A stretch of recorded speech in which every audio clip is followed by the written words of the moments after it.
Hi, everybody, and a warm welcome to you. We are coming to you live today from Johannesburg. And yes, it's that time for the rise of the new media influencer. I'm so excited about today. I'm not going to lie. I've been like biting my fingernails and in anticipation for this particular interview. We had scheduled it for last year, but unfortunately, certain circumstances had happened and we had to cancel. But yes, we're here, we're live. And this is all around influencer marketing. So if you're a budding influencer, someone that is looking to actually grow your influencer brand, this is the place to be. Today, we're going to be interviewing Ryan Silberman, and he is the CEO at Webfluential. And as most of you know, and a lot of you have been asking with regards to Webfluential, how does this platform work? Where do we go when it comes to listing ourselves up and whatnot? But today we're going to take a discussion slightly out, and we're going to be talking more around bridging that gap between market and selling. And not only that, we're going to actually go into the nitty-gritty when it comes to tech solutions from Webfluential. So when I welcome my guest, a warm welcome to you, Ryan. Thank you so much for joining us today. Thanks, Lucille. Great to be here. I've been looking forward to this for a couple of months. So good to see you. Yeah, I know. I think both of us have been really, really wanting to do this. Well, first of all, I know that you had the dreaded corona. How are you feeling now? Are you back on form? What's happening? Yeah, thank God I'm 100% fine. It was in December. Luckily, it wasn't too bad. I didn't go to hospital, so I'm 100% back on track. Fantastic, fantastic. All right, Ryan, what I'd like you to do, first of all, is just intro yourself, just so that everybody that is watching can actually understand who you are and how you play in the Webfluential game. Sure. So I'm actually an engineer by profession, and shortly after finishing university and working for a couple of years, I co-founded a business called Popeye Media. That was Africa's first marketing partner for Facebook in Africa. And we got to work with some of the most amazing brands and agencies and people in the space. Sold that business to Publicis, a French ad network, in 2015. And since then invested into Webfluential as well as a couple of other businesses. So I've now joined Webfluential probably for the last 18 months as the global CEO.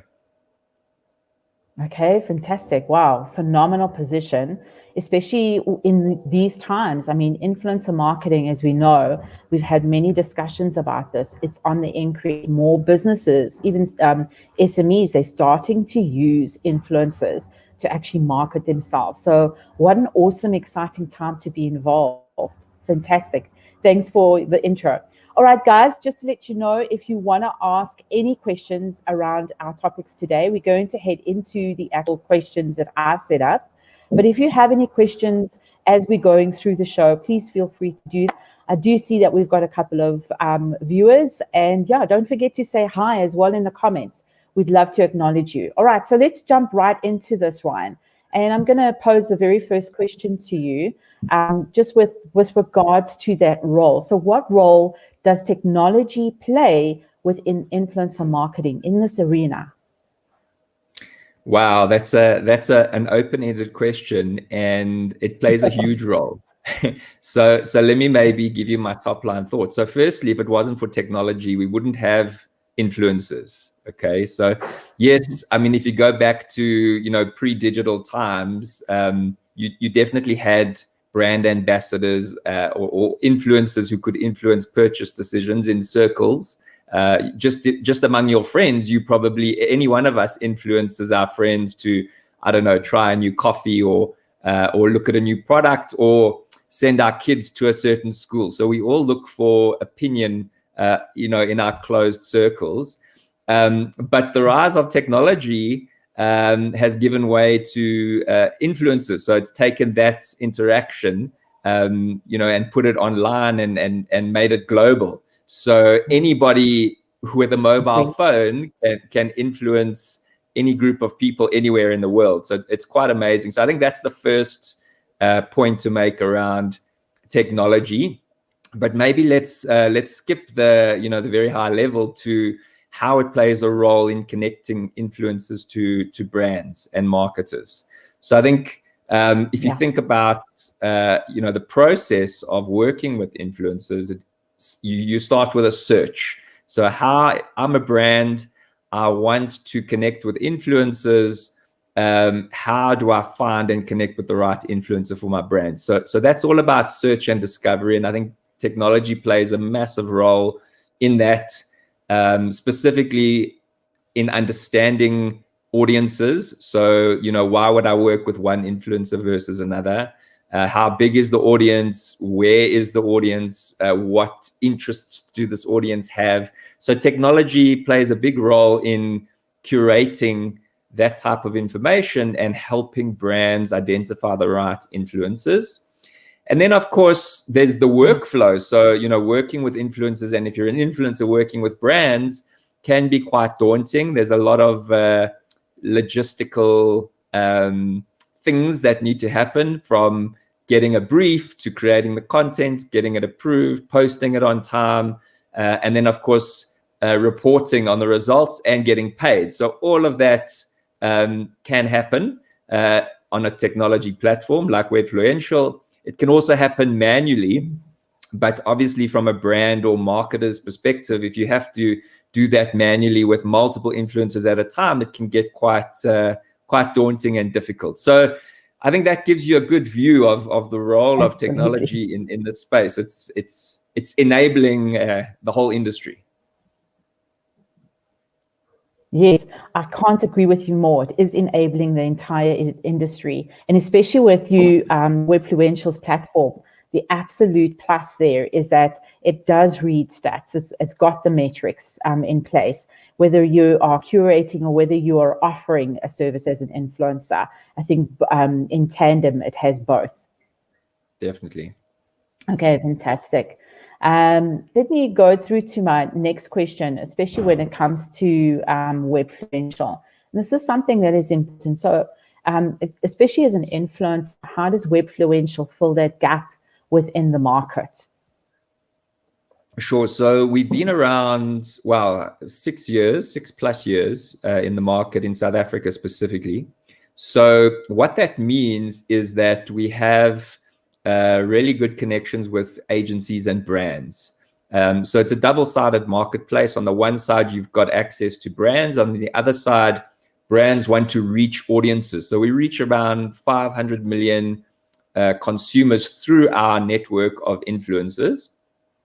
So to give you an idea, in 2020 alone, we reached over 15 million consumers in South Africa through influencers. We orchestrated around 4,000 different collaborations between brands and influencers, and we generated over 9,000 pieces of content in South Africa alone. So that really gives you an idea of the extent and activity that's happening, particularly in South Africa, on our platform. So for influencers specifically, if you sign up and you connect your different social networks, we actually match you with brands, and brands can then reach out and connect with you, and you can also approach brands directly. So I would encourage influencers who are watching, if they haven't already done so, to connect. Yes, and that's one of the key factors of why I actually also started up the group. Was a lot of influencers who were kind of growing in their own right had no idea on how to approach brands. And we ran extensive shows on how to actually approach these brands and position yourself as an influencer. And then 9 times out of 10, a lot of them didn't know how to actually put a proposal together, or the less than that is have a rate card. And some of those things had to be put into place. And that, again, is another plus when it comes to Webfluential. All of those tools are in the back end there, and they offer quick and easy access into all these types of things. Okay, there's some stats here that I just wanted to repeat. You say that Webfluential, and then this is during a pandemic, 15 million with regards to your audience and your influencers, for over 4,000 collaborators that are happening there, and 9 different content campaigns that have been launched last year. Did the pandemic have a bad effect or a huge effect on business? Yeah. So let me just correct you there. Sorry, it was 9,000 pieces of content, and 9,000. 3.7 Okay. thousand or 4,000 collaborations. So yeah, I mean, in terms of COVID, obviously the growth of digital, was thrust into the limelight because it was our only way to connect with people during the COVID period. So influencer marketing definitely saw an increase, particularly in the last 6 months of 2020. We can go into why marketers want to work with influencers. I think it's very important for them to understand the why, because if you understand the why, it might make it easier to approach brands. But definitely saw an increase towards the end of last year. Wow, that's phenomenal. And again, it just reiterates exactly what we've been saying. The whole of last year and even pre is that influencer marketing is definitely on the rise. It is a way for you to start to market your brand and your business and to build your own influencer business. Wow, that's fantastic. Let me ask you, with regards to measurement and engagement. I know that you've given us some stats around it right now. I mean, which is phenomenal. How as an influencer, once I've gone in and I've actually uploaded my profile, how would Webfluential measure my engagement and the campaigns that I do? So that's an important question. I think immediately as you connect your influencer accounts on the different platforms, we see your audience data, and that's quite important for brands to see. That gets filtered into your media kit, which again gives you a rate card and a professional way that you can present yourself to brands. But it really depends on what the client objective is. So if the brand is looking for reach or awareness, then those are the metrics that are important to them. If they're looking for more for sales, then engagement and click-throughs are more important. But on the platform, what's really cool is you can get rated. So the way that you work with brands and your let's call it your work ethic actually gets scored and rated. And that enables you to get, higher in the search results. So it really, you got to think of people as customers and potential customers if you're an influencer. And the better you perform, the more people will want to work for you, just in terms of the way that you work, your work ethic. So that's a very important rating. Then, of course, content. So content quality is really, really important. Some influencers specialize in that, and they called more creators. So brands would work with them specifically to be able to create the content, and others are more around having large audiences. So if you can have a large audience, even if it's, I would say, niche. So even if it's a niche audience, that's great, as long as you are engaged. Your audience is engaged and they value you as a thought leader in that specific space. Because very often, if a brand approaches you, I don't know, to post something around insurance, but you've never spoken about insurance, or you don't have any followers that are interested in insurance, it's a little bit, it's not authentic, and therefore your own audience is not going to be interested in the content. It's going to decrease the engagement rate, so it's not going to work well. So it has to be a good fit in terms of what is the brand wanting and is your audience actually interested in that. So I hope that answers you for that specific question. Yes, it does. And again, it's reiterating exactly how influencer marketing and growing your own business, it actually takes a formula and a strategy behind everything. I love the fact that you've also mentioned here, Ryan, with regards to if you are a beauty influencer, you're not going to align yourself with someone in finance or insurance, because your audience is not following that kind of aspect. Sure. And I love also how you said that within Webfluential that you are rated, and you actually can rank within the actual index within Webfluential's platform as well.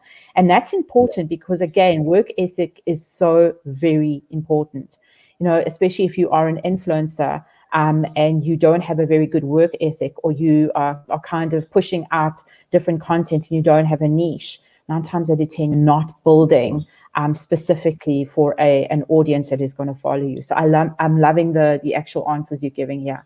These are fantastic. Just all right, I'm just going to quickly. Go for it.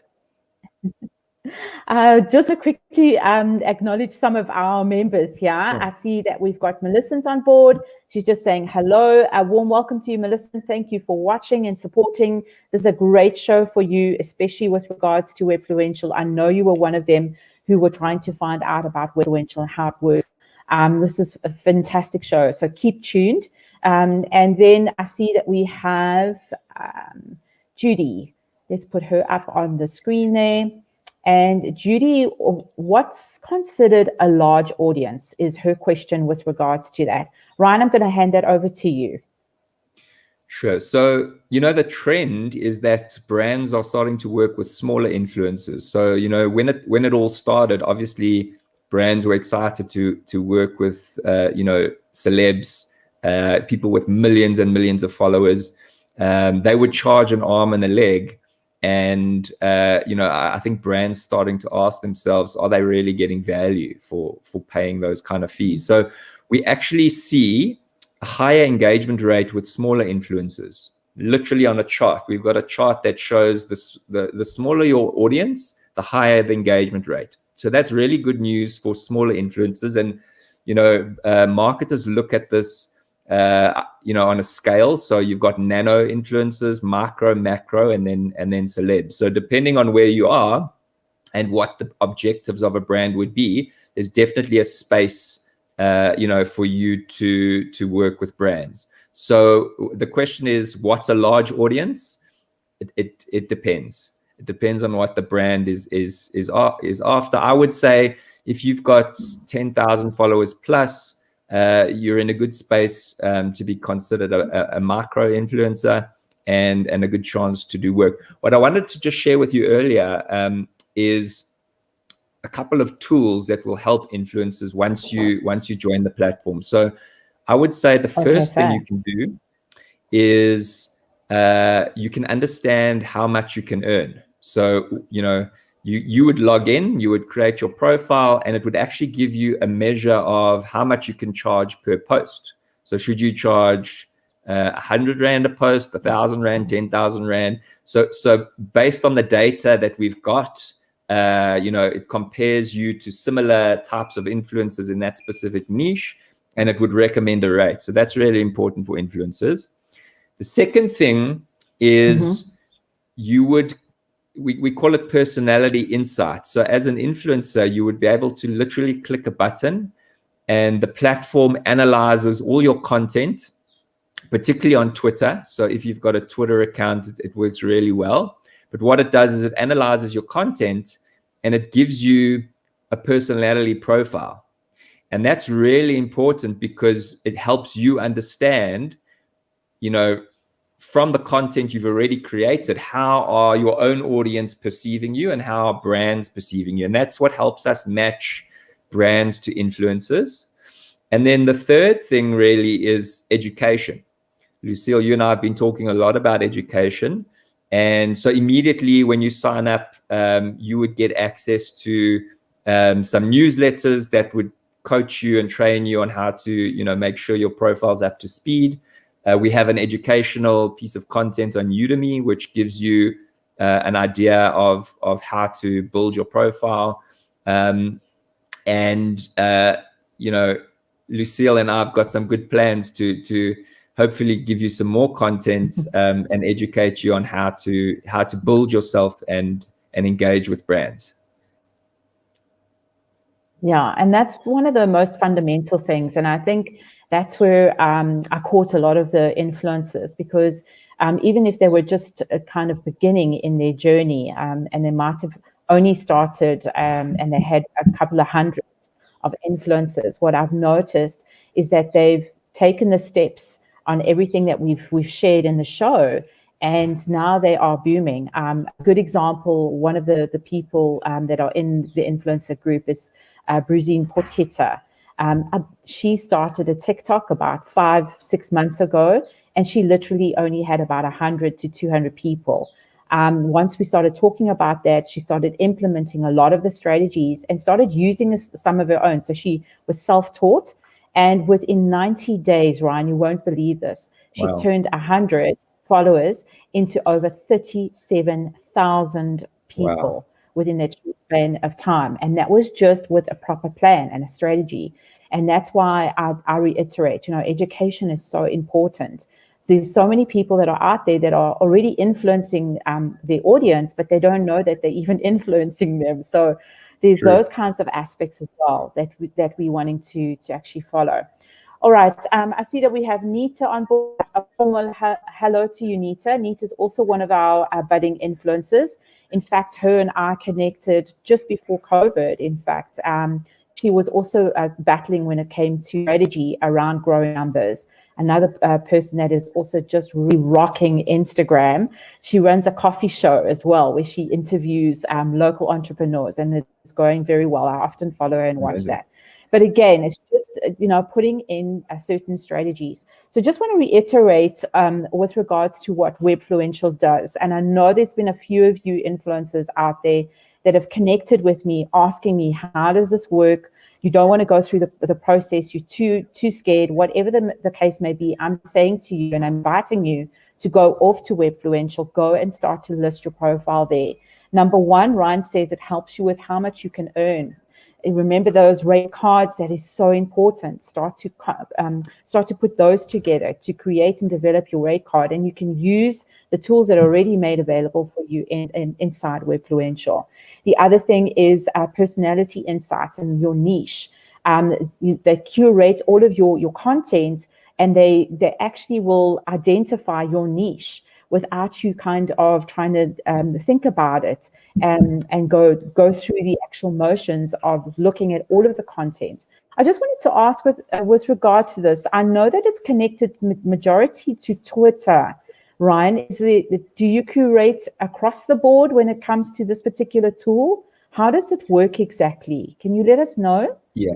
Sure, definitely. So we work across 8 different channels. So when you create a profile, you can actually add, all of the different platforms: Facebook, Instagram, Twitter, even TikTok. We've just launched. If you've got a blog, YouTube, etc. So you can add all your channels, and then each channel has a specific API integration into those platforms. Some are good, some, we've got great information, some are not. So we curate that data, and that's what helps us create your media kit, which shows, where is your audience from? Is it from South Africa? Is it from other countries? What type of topics? How is your audience broken down? Is it male, female, age groups, etc.? So it curates across those platforms. Okay, that's phenomenal. Okay. The other thing with regards to Webfluential is that education side as well that Ryan had mentioned. I've actually seen the Udemy channel video. It's quite informative, and it gives you the step-by-step process on how to go and upload your profile, which is great. I see we've got a question here from Nita, and this is something that comes up quite a bit. Especially once you go onto Webfluential, you filled out all the details, you've aligned and linked all of your accounts. And she's saying here, she's been on for years and never got a single campaign. Any advice? What would you say with regards to that, Ryan? Sure. So I think there's a few things to note. I can't comment specifically on Nita. I think we can definitely have a chat offline. I think the ultimate goal for an influencer is to become accredited. So we have a process as well where if you qualify, you actually get to have a video interview with our influencer team, and they ensure that you are set up 100%. Your channels are connected. Your rate card or media kit looks good, and then you become accredited, and then you get a little blue circle when brands are searching. You get filtered higher in those results. So that would be, I think, your first objective. But I mean, I can't comment specifically on the question. Happy to delve into a little bit offline. Okay, fantastic. All right, Nita, please reach out to me, and then I'll connect you up with Ryan, and then you can have a conversation with him. Going forward, I think that would be the best. I don't want to put any emails or things out on here because you might get a flood of emails after this show. All right, I'm just saying also from Melanie, thanks. This has been so interesting. And she's saying I definitely need to learn more about Webfluential and how it works for me. Yes, absolutely. Going forward in our discussions with Ryan, I am wanting to have a stable kind of maybe a weekly show with various people from Webfluential that will come in and really just specialize in what you do and give you information as an influencer on how to grow your business. So yeah, keep your eyes open. I'm sure we'll have these discussions quite soon, and I'll make those announcements. Well, all right. So I need to just say thanks to Ryan and Lucille. My pleasure. I will chat to you soon as well. All right. So let's get back to a couple of other questions, because I think we've really kind of done the fundamentals with regards to Webfluential. But I know, Ryan, this is not how you play every day when it comes to your position at Webfluential. I want you to talk a little bit about what you do and how you do that in your own position as CEO there at Webfluential. Sure. So, I mean, specifically, I look at helping Webfluential grow into new countries. So our model is, we've got two models. So one is a self-serve. So brands or agencies sign in, they connect to influencers, collaborate, and off they go. And then we have what we call a managed approach, whereby, particularly for brands, they're not quite sure how to work with influencers, and they would need an agency to help guide them. So in that respect, we have what we call an agency partner network around the world. And these are agencies who are experts at understanding what brands and marketers require. And then they would use the platform to find and work with influencers. So my role is to grow that partner network. And then, it's quite interesting because we see in different countries around the world, the similarities that in terms of challenges that influencers and brands face, and differences. So it's a very interesting, space to be. And of course, COVID during the year, last year was also people going into lockdown at different times around the world, seeing how economies, respond, governments respond, and of course, how influencer marketing can be a tool to help brands and influencers connect with each other. So yeah, that gives you a little bit of insight into what I do at Webfluential. Okay, that's fantastic, because my next step is to introduce the partnership between you and TikTok. Can you talk a little bit around that? And what is it, how is the collaboration or the partnership, first of all, working? And what are you looking for when it comes to that? What kind of influences are you looking for? Sure. So yeah, TikTok is an amazing platform. It's highly engaging. So, content creators, specifically in South Africa, are extremely talented. We've got an amazing set of cultures, music, creativity, and innovation. So if you've ever been onto TikTok, you can just sit for hours. I know my daughter literally spends about 3 hours a day. I have to take her phone away from her on TikTok, creating and consuming content. So yeah, our partnership with TikTok is an important one. Their mission is to inspire creativity and bring joy, and I really think they do. And they really care about their influencers and their creators. They work very closely with creators to ensure that they understand how to use the platform, the different tools, and filters that are available to create more engaging content. So for influencers, TikTok is definitely a channel that they should be considering, if not already. It's very different. It's very short form video type of content.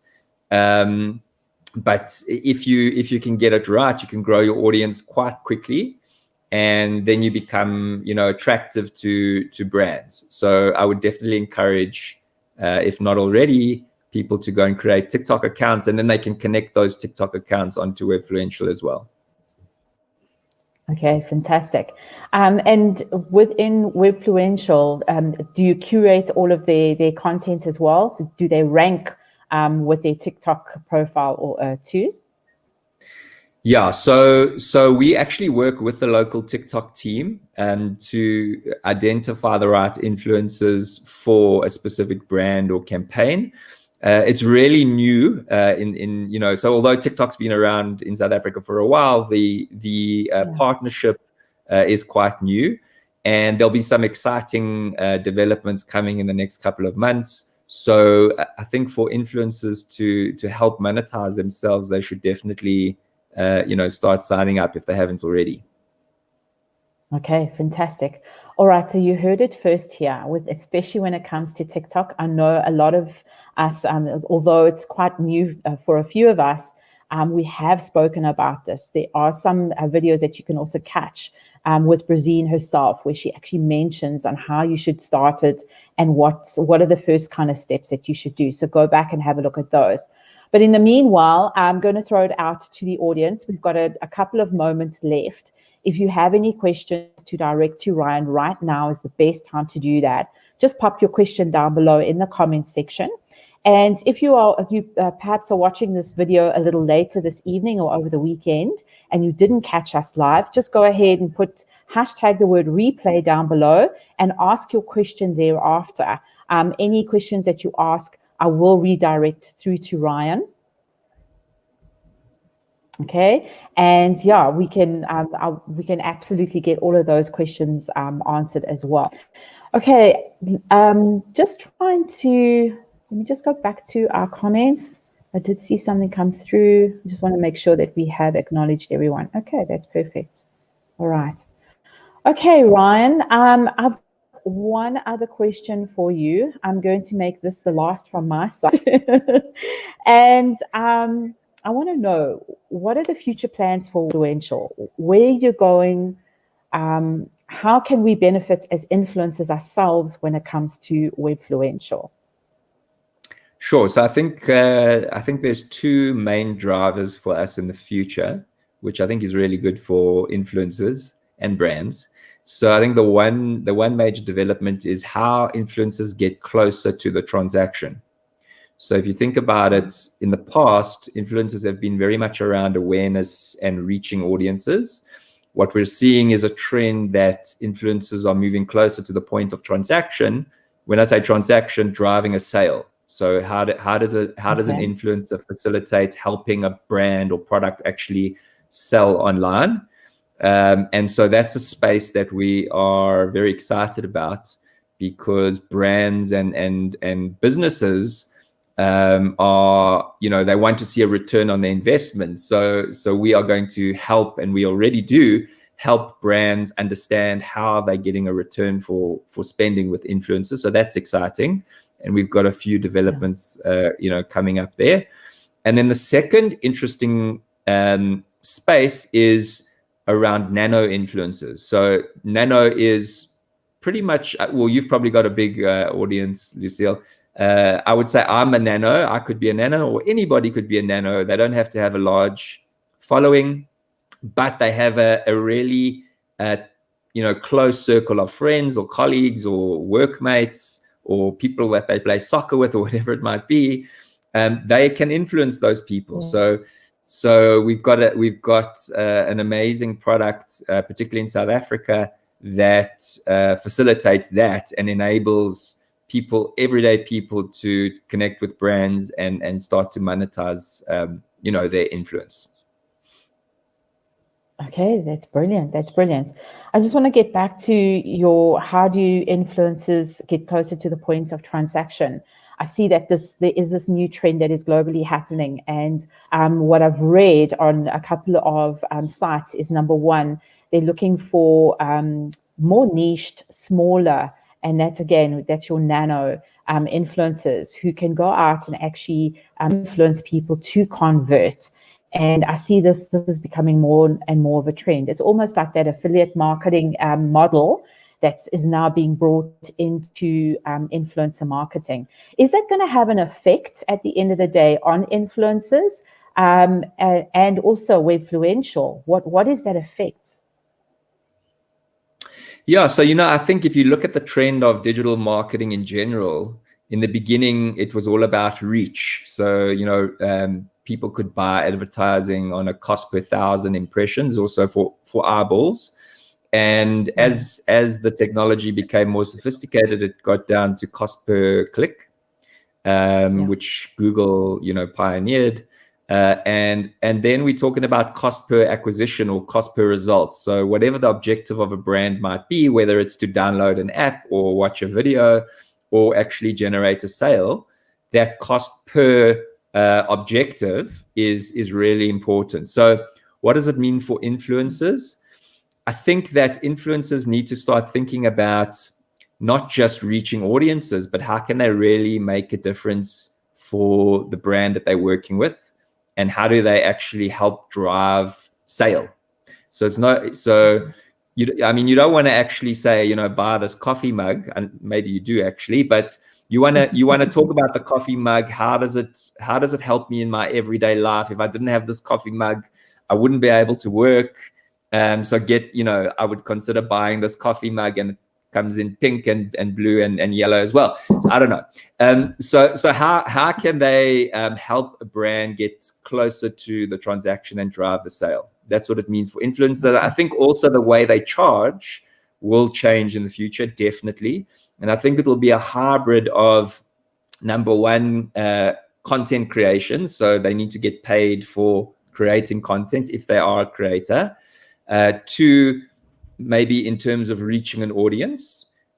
So yes, I've built an audience, and just like any other medium, I should be paid for you to reach that audience. And then thirdly is a share in the upside, so performance. So how many sales did I drive? Did I really make a difference? And maybe I should participate in that difference that I made for your company. So a mix of those three, I think where that will land up. And then from a Webfluential and brand side, so we look to the future and we see how we can build those tools to help both influencers and brands to connect and get a better return on effort. Yeah. Okay, well, that all sounds very exciting. I know that these new trends are going to really, really just kind of explode and expand in their own right as well. So again, if you are watching, you are an influencer, start to take note how you're influencing your audience. And again, if Webfluential is mentioned, Ryan has mentioned with regards to taking that kind of to that point and over with regards to conversion, whether it's going to watch a video or signing up, or even a monetary conversion, that's important for you to start putting into your own strategy right now. So always keep that in mind going forward. All right, if we don't have any other questions, I'm going to start to wrap up now. I think we've had quite a nice session this morning. I hope that Ryan answered all the questions that you wanted to pose. Again, if you are watching the replay, go ahead, put down in the comments, just hashtag that word replay so that I can also follow those my own metrics as well. And then ask your question, pose it. If I can't answer it, I will invite Ryan to come and answer it on the actual platform itself as well. If you're wanting to share this video, if you found this video of high value, I would love for you to share this, whether it is an entrepreneur or an influencer who's trying to grow their business or their brand. Go ahead and share this video with them. It always just helps for us to share this knowledge so that we can support one another and grow our own businesses. So go ahead and do that right now. Or else what you can do is in the public space down in the comments is just tag people to alert them to this particular video. For those of you that are in the group, I know a few of my influencers, you might have friends in that you want to share this with. Go pop over to my Lucille Divine page. You can share the video directly. You won't be able to share the video within the group. Or else I'm out on YouTube, and this video is on YouTube right now as well. We are live. You can go and share it directly from YouTube too. The more people that we can help and support, the better off we will all be, and the more sustainable we'll all be as individuals as well. All right, I'm going to start to wrap that off. Thank you so much for participating, Anita. Also, Melanie, Judy, thank you all for hanging out. Thanks for your awesome questions. And thanks, listeners, as well. I hope this has helped you to grow your business. If you need any questions, just please connect with me. I'll be happy to also help and assist you there. I'm going to wrap up, and I'm going to actually ask Ryan to give us the thoughts or his thoughts and his take, or let me rather say his motto or message that he would like to leave with everybody before we leave today. Ryan, I'm going to hand it over to you, please. Okay, excellent. So firstly, thanks to you, Lucille. It's been excellent. I enjoyed it. So I really appreciate the opportunity to talk to you and the audience. Secondly, Nita, you're welcome to contact me to talk about your challenges and objectives. So I'm happy to help and assist. And yeah, so I think that two thoughts. One is the reason why we spoke about earlier, the reason why brands are wanting to work with influencers is around trust. So I would say to influencers, work on your authenticity and building trust with your audience, because that is the key. And brands that are wanting to reach a specific audience will be able to find and work with you.